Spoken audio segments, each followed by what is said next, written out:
This is a fan-generated show. If you would like to support us, please go to jamieglazov.com, and also don't forget to subscribe to our YouTube channel. And make sure to order Jamie Glazov's new critically acclaimed jihadist psychopath, how he is charming, seducing, and devouring us. All your support is greatly appreciated. Good evening. Welcome to the Glazov Gang. Tonight, Americans' surrender to the lockdowns. Where is the spirit of American liberty and defiance to tyranny? With us this evening, James Patrick Riley, a farmer and a television producer, and he is back by popular demand. Jim, welcome back to the Glazov Gang. Great to be here, Jamie. Fantastic to have you, Jim. Look, something quite ominous and Kafkaesque, terrifying, sure there's all kinds of words we can use, is happening right before our eyes. Some kind of tyranny coming over us, and whether we call it the plandemic or the scamdemic, whether this COVID thing is real or not, we know that it's being weaponized. And look, in Germany, for instance, recently they say something like 1.5 million Germans, and we saw it with our own eyes, were out on the streets protesting against these lockdowns. And here in the United States, this country with this history of the American Revolution, with the Declaration of Independence, with the American Constitution, where is the resistance to this tyranny? We see maybe a gym owner somewhere standing up for his gym getting arrested, maybe a couple people protesting here and there, but it looks like the American people, with a few exceptions, have just taken this laying down. Is that not a little bit or a lot frightening, Jim? It is frightening. I can give some encouraging news from the front. I'm seeing a lot of people who were engaging in creative defiance. Basically, they're going into stores. They're enduring the wrath of the COVID Karens. I just had a meeting tonight with people who are planning a huge freedom fest on our farm with music and speakers, and it's basically going to be a protest against the COVID hysteria. So some of that spirit that was seen in Germany, of all places, is beginning to rise up in America. And if I could encourage anyone, it's start to pick a fight, start to pick a good fight, start to pick a righteous fight against those people in your family, your church, your business, who have surrendered their liberty to nonsense. You know, it's one thing to wear a mask. I suppose there are people who can put up with that hazard, but no funerals, no weddings, no meetings, assembly halls full of half the people that could be there if they didn't have these ridiculous rules. And you know, my sense, I'm hearing from some people, their trust in the experts is so profound that I keep reminding them, you know, experts gave us Chernobyl. Experts gave us 3 Mile Island. Experts gave us a low lifeboat count on the Titanic. Experts told people to go run back into the Twin Towers when the buildings were about to fall down. Experts sometimes make mistakes, and it's very American to say, look, I'm going to have my kid's baseball game, my child's graduation, and I don't care what you're saying about this nonsense epidemic that doesn't seem to be producing dead bodies.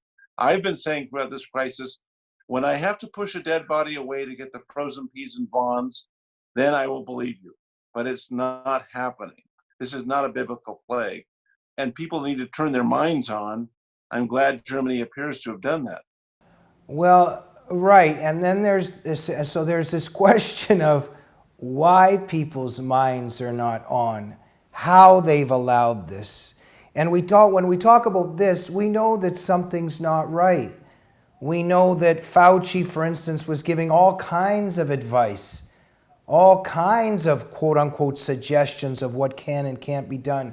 But the minute that he's pushed on whether the protests are bad and should be shut down, all of a sudden he says he's not an advice giver. So something's a little weird there, to say the least. Now recently, LA Mayor, Eric Garcetti, he says he's going to shut the water and power off at homes that throw large parties. I'm very interested in this. How large do the parties have to be? What kind of parties? What if somebody holds a Black Lives Matter party at their house? Will they be turning off the water? What do you think, Jim? Well, I think that there's a classic pattern in American warfare where, for example, the surgeon or the medical doctor is given a certain amount of deference about which soldiers can go into battle. And the general, the leader, has to say, look, we're in a war. We're going to put people into battle if they're breathing and they can pull a trigger. And the problem with what we're going through right now is that we've weaponized the weakest, most neurotic people in our culture.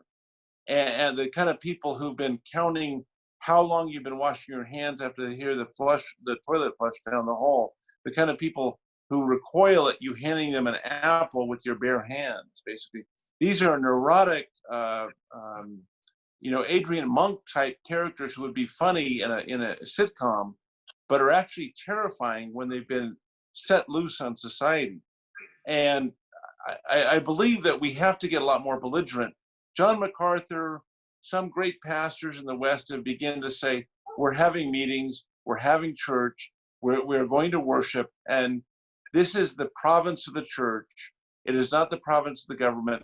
We've got to start encouraging our loved ones, our colleagues, to engage in warfare. I talk to people all the time, Jamie, who are tired and fatigued, and they're fatigued because they don't understand that the war has already begun.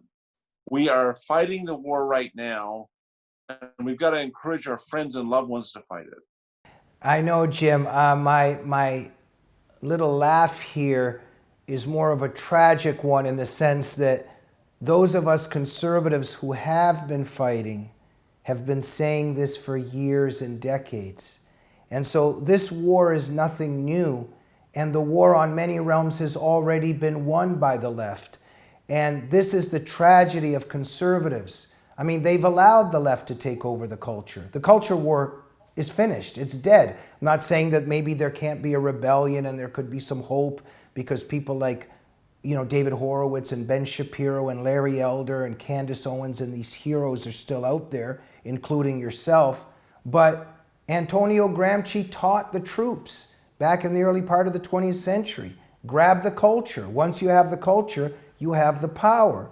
So the left grabbed Hollywood, it grabbed the media, it grabbed academia, it grabbed the higher literary culture, etc., etc. They own it all.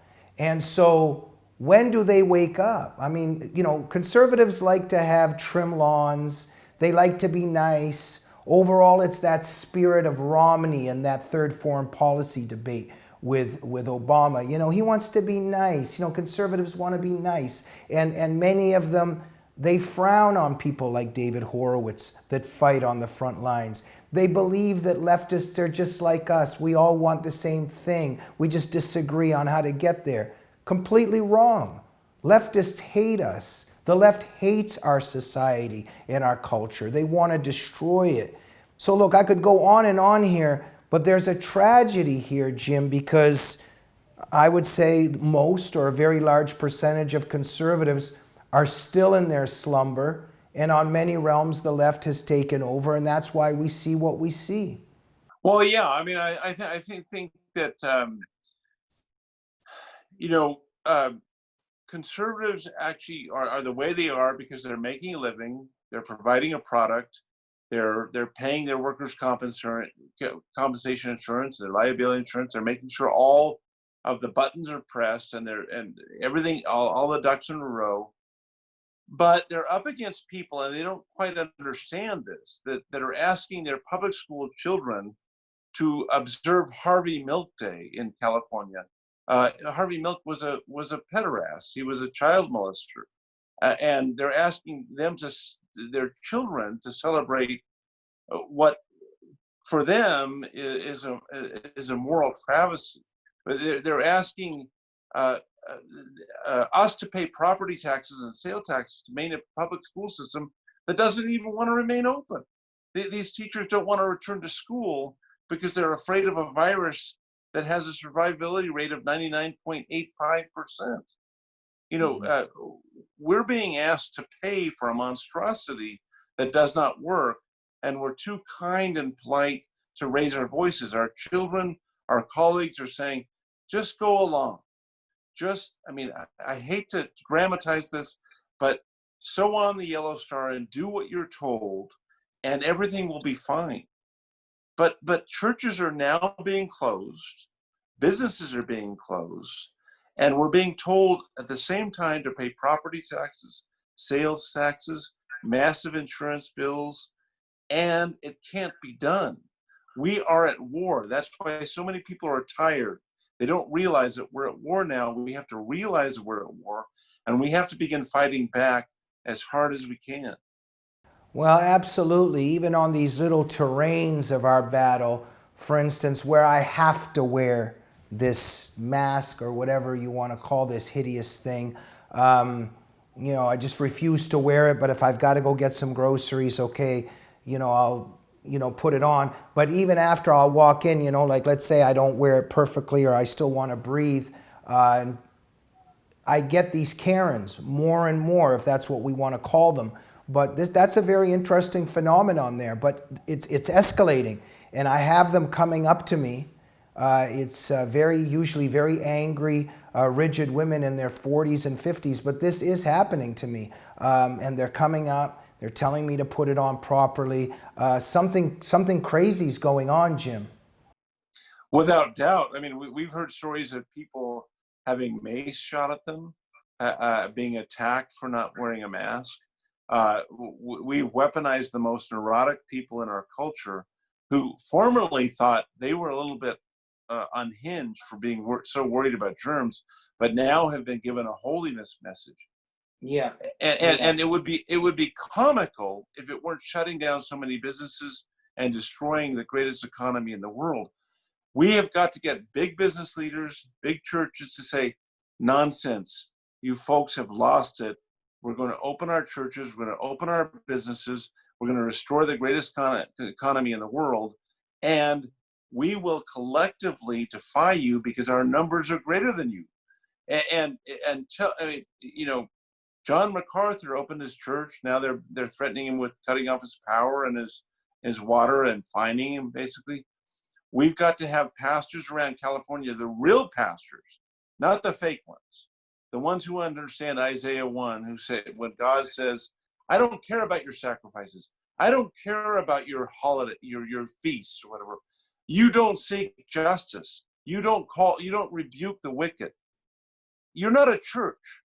And if a pastor can get up to his congregation and say, look, we will meet, we will worship together, and we will defy any policeman who comes here to try to stop it.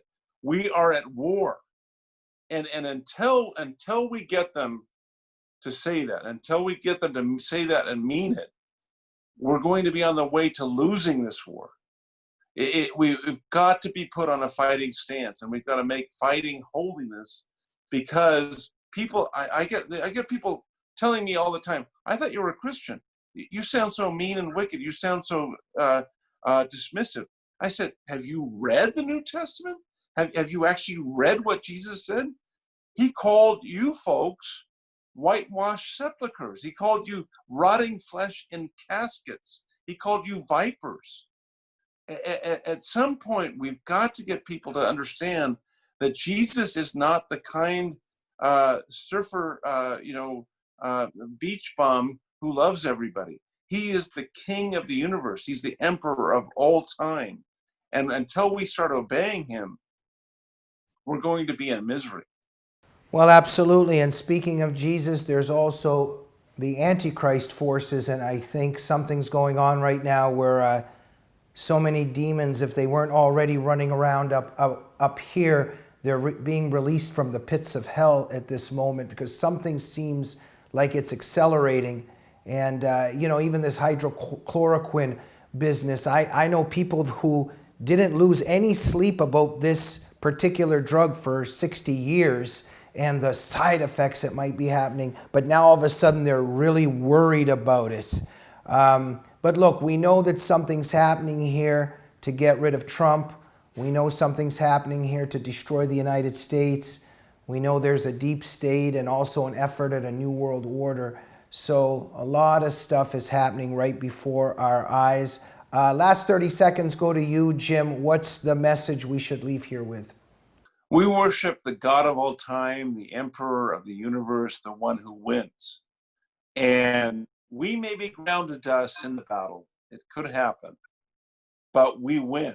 God wins. And when people begin to have that faith that they can establish justice in the earth, he wants his will done on earth. And when you accept that kind of Christianity, you will begin to win. Amen. James Patrick Riley, thanks so much for joining the Glazov Gang. Thank you so much, Jamie. Thank you. And thank you for joining us this evening. We'll see you soon. Good night.